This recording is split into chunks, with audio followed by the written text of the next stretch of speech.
Значит так, ныряем на самое дно кинопоиска, ведь где как не там искать сокровища. Как и предполагалось, находим там жемчужину, фильм «Взломать блогеров». Оценка, соответствующая великому произведению.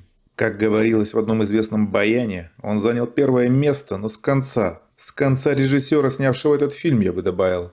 И да, гораздо более именитые люди уже обозревали сие произведение, но что мне теперь? Обосраться, что ли, а? До начала основного действия, ну типа пока зритель не понимает замеса, под напряженный звук из тьмы выплывает нарисованная девочка, которая говорит, что она тут Спилберг. Ну, не тот Спилберг, который всякие видосики бесталанные снимает, типа «Челюсть» или «Инопланетянин». Наш Спилберг, во-первых, женщина, во-вторых, наш, а в-третьих, Саша, которая знает, что в инфу о том, что сейчас перед нами именно настоящая Саша Спилберг, мы не поверим. Ну, естественно, не поверим. Анимированная моделька вообще не похожа на свой реальный прототип. Точнее, прототелку. И, кстати, из тьмы девочка выходит довольно медленно, в связи с чем сразу закрадывается подозрение, что хронометраж тут будет тянуть аки яйца кота. Твоей мамки. Все собрал. Да так сильно, что в итоге это превратится в непреднамеренную кастрацию. На удивление или не на удивление, или вообще плевать. Но вначале что-то происходит и одновременно не происходит ничего. Мы видим экран компьютера, на котором героиня ретуширует фото, выкладывает в ВК, получает негативный комментарий по поводу неправильности формы черепа. Она на это обижается, удаляет фото, потом под видом поиска правильной формы лба арийского человека занимается самолюбованием. К элементу самолюбования можно причислить и этот кадр. Саша такая популярная, а затем она хочет сообщить эту грандиозную и, несомненно, важную новость всем. Но тут даже Final Cut преисполнился от такого усердного вылизывания своих метафизических яиц, что подвис. Нельзя сказать, что это как-то двигает сюжет или раскрывает персонажа. Если не брать в расчет, что суть существования данного персонажа – это бесконечное самолюбование, и все перечисленные действия никуда не ведут. Но вы не переживайте, так и задумано. Поскольку Final Cut не смог переварить крутости Саши, она бежит на помощь к Виталику. И кто же такой этот Виталик? В общем, этот второстепенный персонаж нужен тут для того, чтобы находиться у Саши во френд-зоне и помогать ей по первому зову, как послушный раб. А в конце помочь ей осознать, как она была неправа, и показать, что нельзя использовать людей. Вот тебе и правильный посыл. Виталик помогает Саше реанимировать прогу и благополучно ею сливается, так и не получив возможности открыть свое сердце и хотя бы на миг прикоснуться к этому чудесному созданию. Ну а чего он хотел? Знать надо. Не имея одну жену, а имея миллион подписчиков. И вот, наконец, нам представляют остальные героев. Конфликт тут, конечно, уровня Мстителей не ниже. Бедная Саша так заработалась, что забыла о совместной съемке видоса. Но оказывается, Ивангай вычислил, что Александра вместо монтирования видео посещала злачное место под названием боулинг-клуб, где предавалась разврату в виде игры в боулинг и в качестве доказательств предъявляет стоковые фото с отвратительно прифотошопленным лицом Саши. Да, видимо, Ваня тоже занимался чем-то непонятным, вместо того, чтобы учиться нормально обрабатывать фотографии. Смешно, что даже во вселенной фильма персонажами эти фото воспринимаются как какая-то криво сделанная херня, чего, кстати, быть не должно. Ну-ка, фильм, возьми себя в руки в конце концов. В наказание за такую преступную халатность Иван с Марьяной снимают запланированное видео, заменив Сашу резиновой куклой, пообещав выкинуть видео в YouTube, что не только обижает Сашу, но и воспринимается ей как реальная угроза. Правда, не ясно чему именно, в связи с чем она требует удалить видос, но получает отказ. О господи, пожалуйста, только не выкладывайте не наносящие мне никакого урона видео, на котором меня нет, и где два идиота назвали не похожую на меня резиновую куклу моим именем и никак не оскорбив. Ведь это же так не ударит по моей репутации и не отнимет у меня подписчиков, поскольку видео будет размещено на канале с чужой аудиторией. Мы писали, наши пальчики устали. Поэтому зритель будет наблюдать безуспешные попытки стрелочки мышки и звуков клавиатуры, которые тут играют роль Сашиных дублеров при исполнении сложных трюков, удалить злополучное видео с компьютера Ивангая. Тут вам и попытка в блокировку, и просьбы, и угрозы, и хакерские атаки. В общем, весь спектр эмоций, который не смогла предоставить вам Саша Спилберг, предоставлены вам стрелочкой от мышки и щелчками клавиш клавиатуры. Оскары этим господам. Сюжет. Ау, ты где? А, вот же он. На почту Саши прилетает письмо с видео типа от Ивангая, открыв которое компьютер ловит некий вирус. Так, сюжет, ты только пришел, опять уже какая-то херня. Иди пока еще погуляй, ведь у нас тут бессмысленное мельтешение. И что это за странный вирус такой, у которого имеется анимация взаимодействия с каждым элементом графической оболочки операционной системы, у которой в свою очередь прописана анимация всех элементов при взаимодействии с вирусом. И это при том, что операционная система в принципе не рассчитана на взаимодействие с вирусом, так как должна быть защищена от него. Вирус открывает для всех желающих доступ в Skype, и, естественно, Саше начинают звонить все ее подписчики. Я, конечно, не спец и могу ошибаться, но, по-моему, если открывать слишком много видео, то видеокарта начинает подвисать. Героиня решает мусорнуться и звонит в полицию. И требует... кстати, что она требует?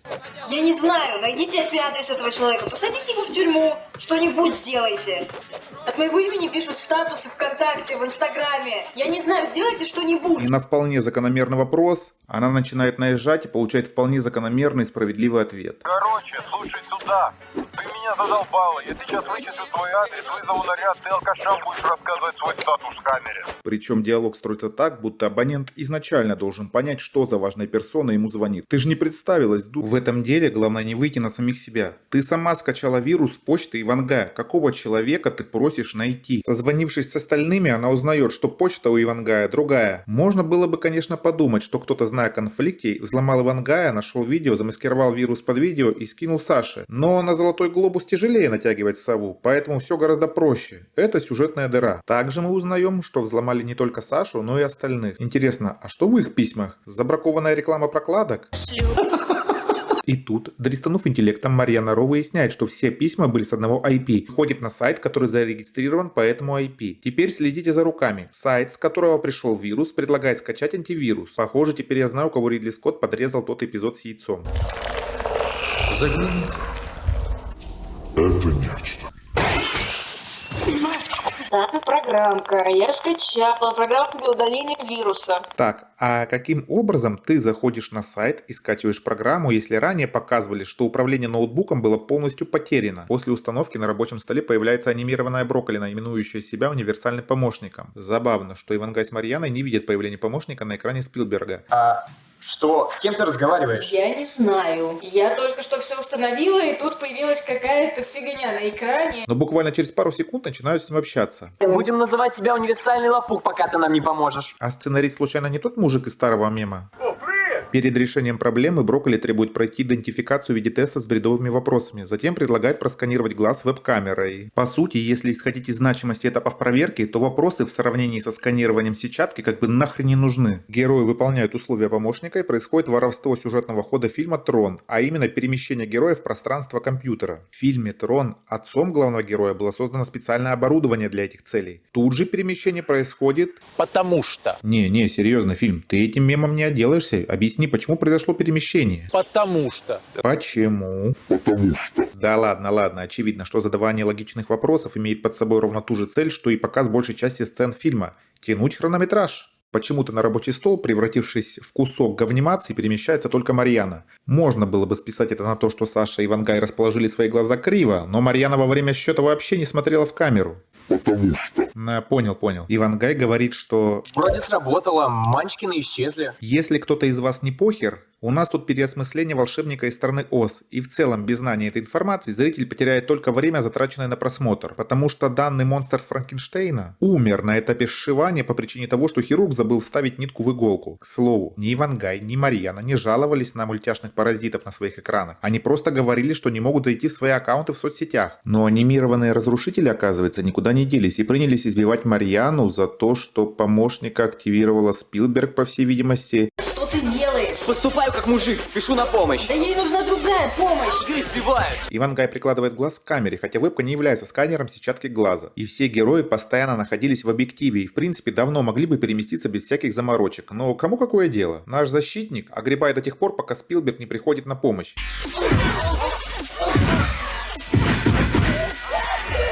И в благодарность Марьяна и Ивангай решают переместить Сашу к себе, без ее согласия, прошу заметить. Вот такие вот друзья. Хотя она из внешнего мира была бы более полезна, чем если бы находилась с вами в виде анимации. Слабовато. Рейден, помоги.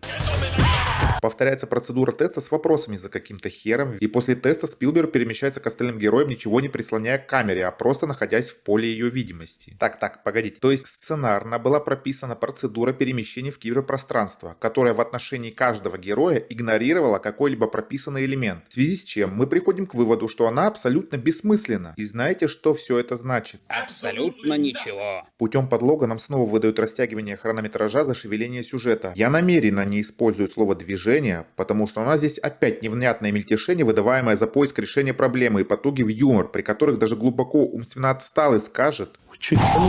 Более того, в рамках данной юмористической зарисовки на внимание 44 секунды отключается свет, и зритель в течение этого времени будет наблюдать черный экран с диалогами героев на фоне. Учитывая, что диалоги эти уровня Тарантино, если бы тут родился сценаристом фильма «Взломать блогеров». Это вам не буржуйские мультики, когда для создания комичной ситуации в темноте создатели рисуют по паре глаз героев. Наверное, тем, кто сходил на это в кинотеатр, было весело вдвойне. Кажется, я завидую черной завистью. На пару минут заскочили известные в широких штанах блогеры светануть прыщами на лбу, поговорили в рассинхрон и исчезли, оставив нас с вопросом. Наконец, они додумываются расспросить Брокколина. Только я бы не особо доверял тому, по чьей вине я и оказался в беде. Однако помощник проливает свет на происходящее и говорит, что сам-то он хороший, но вынужден выполнять указы некоего руководителя. А также подкидывает проблему, дескать, жить героям осталось ровно столько, сколько работают их компьютеры. Ну клево. Ну просто здорово, мать вашу. Теперь что там делать, а? А затем они станут жителями системы. А как они станут жителями, если подразумевается, что они умрут? Герои требуют отправить их к массовику-затейнику всего этого непотребства. Их архивируют, мотивируя тем, что только так можно попасть к источнику их проблем. И они оказываются в кабинете режиссера. Нет, они оказываются на том же самом рабочем столе, только теперь с черным фоном. Даже нижняя панель не поменялась. И спрашивается, нахрена вся эта тема с архивацией? Но вспоминая, что фильм на постоянной основе нарушает свои же законы, вопрос идет туда, куда стоило отправить всех причастных к фильму. Компания друзей затевает бессмысленный спор о том, стоит ли нажимать на кнопку. И главным аргументом против является тот факт, что она красная. Причем упорно игнорируется факт, что на ней написано «нажми». После нажатия появляется главный злодей, который выглядит как смайлик, состоящий из смайликов. С тем же успехом можно было бы сделать котика, состоящего из котиков, жопу, состоящую из жоп, что угодно, состоящего из чего угодно. Придираться к тому, что рот злодея еле шевелится, не попадая в речь, имело бы смысл, если бы у живых персонажей синхронизация речи с губами была бы получше. Я уже начал волноваться, что вы никогда не придете. В плане озвучки кажется, что актер перед началом работы закинулся чем-то запрещенным. И немножко кажется, что голос лежит как бы поверх фильма, будто использовался недорогой микрофон. Злодейский план злодея состоит в том, чтобы при помощи захваченных блогеров разослать всем такие же письма счастья, которые перенесут подписчиков в мир злодея. Так, стоп, на плане остановимся поподробнее. Выясняется, что так называемые манечкины, те, что играют роль вируса, это живые люди, ранее оцифрованные при помощи того самого теста, который затащил героя в компьютер. Спрашивается, нахрена ему нужны эти блогеры, если он сам без помощи блогеров затащил этих самых блогеров к себе, имитируя этих самых блогеров. Как объясняет сам злодей, якобы у них аудитория большая, поэтому многие поведутся. Почему не использовал, например, какого-нибудь PewDiePie, остается неизвестным. Скорее всего, масштабы злодеяний настолько же мелочны, насколько мелочен злодей в плане характера и воли. Мотивация из раздела «У меня были плохие родители, поэтому я решил захватить мир» ставит точку в спорах, которые никто не вел, в умственных способностях сверхинтеллекта, который изобрел способ трансформации материи в нематерию, поскольку становится определенно ясно, что злодей просто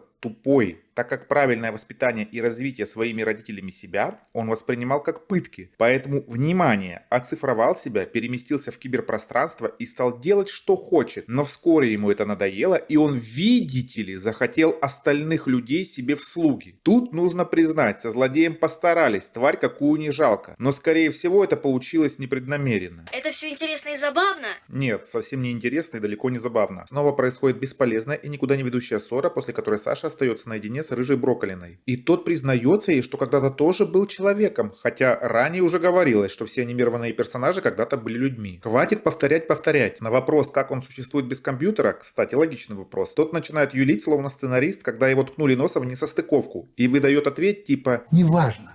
Это про этих там». Так как же не важно, если отключение компьютера по вашим же заверениям ведет к гибели его владельца? Еще одна дыра. Мы что смотрим? Майку-сеточку? Однако буквально через пару минут нам наглядно показывают, что отключение компьютера ведет к буквальной гибели владельца, когда он находится в цифровой форме. То есть тут несостыковка внутри несостыковки. Ладно, чего я тут выеживаю, строю непонимание. Очевидно, вам было плевать настолько, насколько вообще было возможно. Но тогда могли бы вообще не заморачиваться, графику там делать, снимать чего-то. Просто бы взяли да сделали нарезку из множества роликов, которые есть на ютубе. ютубе. Хотя это тоже какой-никакой труд. Кстати, о дырах. Саша спрашивает, а как же твоего исчезновения никто не заметил в течение нескольких лет? На что получает ответ в духе «я не особо популярный, поэтому нахер никому не сдалось меня искать». Обожаю логику этих небожителей. Вы приговариваетесь к 10 годам за убийство. Возражаю, у моего клиента 1 миллион подписчиков. Убитый не обладает и 10. Полностью оправдан. С убитого взыскать штраф в пользу обвиняемого. А насколько мне известно, в нормальном мире, а не в больных фантазиях сценариста, даже пропажа конченого маргинала ведет к поискам и расследованию пропажи. Как вплести product placement в сюжетную линию, да еще и сделать его средством для борьбы со злодеем? Да никак, просто берешь товар спонсора, который больше всех заплатил. В нашем случае это мир танков. И делаешь его средством для борьбы со злодеем. Блин, но он даже не трехмерный, вы вообще не стараетесь. Герои в танке вызывают злодея на бой и огребают в первые пару секунд. Я бы, конечно, с сомнением отнесся к такому пиару. Представьте, что вы, как производитель пива, заказываете рекламу своего товара и получаете ролик, в котором персонаж, сделав пару глотков, вместо блаженства и расхваливания вкуса, обильно блюет на стены в 3 струи. Герои гибнут один за другим, но перед смертью Ваня выдает идею, как победить вирус. Давай, думай. Вирус — это программа. Ну, допустим. Программа где-то хранится. Пока верно. Фози говорил, что команды приходят из центра, значит, там и есть ядро сервера. Да, утка в яйце, заяц в утке, яйцо у тебя в жопе с такой логикой. Какое нахрен ядро сервера у вируса? То есть ты предлагаешь задедосить вирус, а ничего, что в сущности это разные вещи. Вкратце, DDoS-атака нацелена на перегрузку веб-ресурса, делая его недоступным для пользователей. Тогда как вирус – это вредоносная программа, предназначенная для заражения и нанесения вреда самому устройству. Тогда для каких пользователей ты хочешь сделать твой комп недоступным, если вирус на твоем компе? Саша использует последнюю надежду и звонит Виталику, которого она вначале лихо продинамила, и пытается уломать его на кусочек помощи. Виталик справедливо думает, что она снова пытается на нем поездить, попутно пранкуя. Саша, в свою очередь, просит его просто поверить в то, что она превратилась в мультик. И Виталик верит, ведь всем давно прекрасно известно, что надо... Просто верить. Этого вполне достаточно. Они реально предлагают задедосить вирус. Причем, как говорит Виталик, это убьет и Сашу. Следовательно, атаковать вирус они будут только на компьютере Саши. Но она, словно святая, готова принести себя в жертву, чтобы уничтожить вирус только на своем компьютере, при этом глобально не решив проблему. Однако, если бы Виталик действительно разбирался в компьютерах, то ему, как и любому дилетанту, было бы известно, что вирус удаляется антивирусом. Что и пытались сделать в самом начале. Почему бы тогда было не использовать нормальный, всем известный антивирус? Вот здесь бы можно было толково сделать product placement. Антивирус борется с зараженными файлами. То есть с ее логики она заражена? Более того, зараженные файлы могут быть помещены в карантин без удаления. Всем привет! Это Саша Спилберг. Настоящая Саша Спилберг. Хоть и выглядит как мультик на экране. Но поверьте, это правда я. Я, как подписчик, должен поверить компьютерной модельке, что она реальный человек, и пройти по некой ссылке, которая будет разослана всем подписчикам. Так, Саша, с вами это все понятно, но зачем остальных выставлять идиотами? Или вы их таковыми считаете? Герои оживают по какой-то причине, ведь пару минут назад говорилось, что уничтожение вируса ведет к их гибели. Ну как? Ты же погиб! Формально так и было.